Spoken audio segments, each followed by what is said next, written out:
Additional rounds of heavy rain on the way to central and eastern Kentucky. I'm updating the rainfall totals in just a moment. We're getting an update on the 9-year-old shot in Lexington. A fire causes thousands of dollars worth of damage to Somerset School's baseball and softball facility. Tracking, alerting, protecting. This is WKYT News at 5.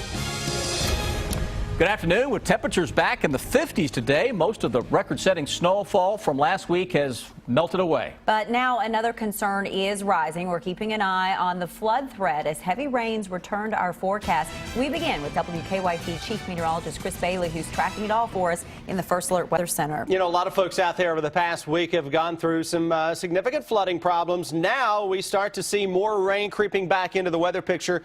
We know our waterways are already swollen, and we have the soggy ground out there, so it's not going to take a whole lot, unfortunately, to create some additional high water issues. First things first, getting the clouds back into town. Gusty showers into parts of the Volunteer State. That's some light rain that arrives late tonight, early tomorrow morning. Show you what I'm really tracking, though. It's this big burst of heavy rain showing up across the eastern part of Texas, and that will work its way toward the Arkansas area, through the Mississippi River Valley, and right on into central and eastern Kentucky late tonight and early tomorrow. Now, that is the first round of heavy rain that arrives on Tuesday. We will have additional rounds coming in behind that as the setup over the next several days coming straight out of the Gulf of Mexico. So we are tracking rounds of heavy rain that will lead to an increased flood risk and even thunder and lightning possible as we slowly transition now into a more March-type pattern. But unfortunately, guys, with the good being the mild temperatures, are going to get the bad, the heavy rain and flood risk over the next several days. I'll come back in just a moment, show you those latest computer model forecast numbers for round 1 and round 2 later this week. Chris, thank you. Just a few days after giving the all clear, officials in Estill County have issued another critical water shortage. This is what is happening with the Kentucky River running high above normal. Debris has blocked the county's intake pumps, leaving hundreds of people with no running water.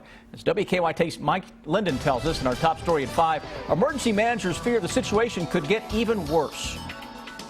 As of this morning, more than 2,000 households in Estill County are without water after debris following recent flooding clogged the intake at the Irvin Water Treatment Plant. Estill County officials say debris from along the Kentucky River riverbank is blocking the intake structure to the water treatment plant. Divers are working to clear the debris by hand and are also using an air compressor every hour to clear heavier debris from the intake. Officials say normally the intake can pump more than 1,000 gallons an hour, but is down to about 700 gallons an hour. County officials say Estill County is under a boil water advisory until further notice. If people don't really start conserving, I mean, you know, bare necessities on usage, we'll see tanks go even lower, and at that point we have to start looking at critical structures. Hospital and nursing home have to have water.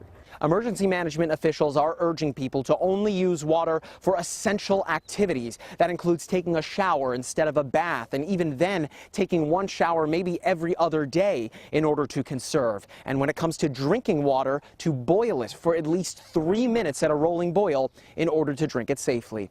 In Estill County, Mike Linden, WKYT. A water distribution center is open at the Estill County Fair Barn. County officials are giving out water bottles every day from 1 to 8. As high water problems linger in some areas of Franklin County, emergency management officials are now worried about the potential for heavy rainfall this week. Several roads and parking lots throughout the county remain impassable. Officials tell us the Kentucky River is well above normal right now, but is receding. The concern is the river will go back up if we receive more rain this week. The warmer weather's here, but we're setting up for a flooding season right now until the river can get that back down to about 8 or 9 feet where it belongs. We're in the grips of Mother Nature right now. With the river already running high, emergency management officials are asking people who live along the river to pay close attention to those water levels because it may not take much rain for the river to rise again. And you can track the rain moving this way. Take control of the First Alert Defender and zoom right into your neighborhood by downloading the WKYT Radar app. You can also find the latest weather information and closings on WKYT.com. And if you should lose power, remember you can always watch our live streaming coverage on the the WKYT News app on your smartphone. A Lexington murder suspect is accused of attacking 2 officers in jail. The Fayette County Detention Center says Corey Etherington pulled one female officer's hair and scratched another female officer across the neck. Etherington is accused of killing 87-year-old John Tully last summer. Police say he beat the victim to death with a hammer at an apartment on Appian Way.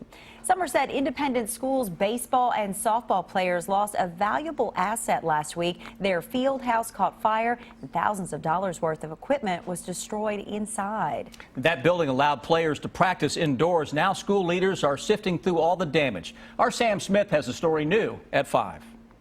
This building allows baseball and softball teams to practice indoors. Some of the things inside include batting cages, pitching machines, and pitcher's mounts. And everything inside may be destroyed. And of course, this is what appears to be the origin. Superintendent Boyd Randolph says the building caught fire early Friday morning, and there's more than $20,000 worth of damage to the equipment alone. At this point, there's no telling how much damage was done to this building. The structure of the building, we'll have to have some assessments done by structural engineers to determine the next step. The season for the high school baseball team starts this week. The weather allowed them to practice outdoors over the weekend. District leaders are waiting on their insurance company to take a look at the damage before any work begins. We had a program here for 116 years without this building. It has been a positive addition, and it's something that we want to restore as soon as we possibly can. There's a school board meeting tomorrow night. At that meeting, the plan is to declare this an emergency, which would allow the school board to speed up the process to get this building repaired. In Somerset, Sam Smith, WKYT. And there's no cause right now for that fire.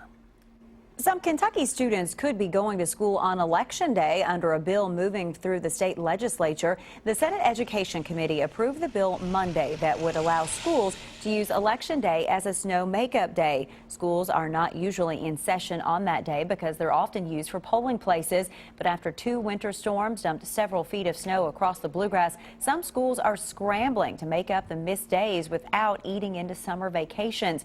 House lawmakers are also considering a similar bill.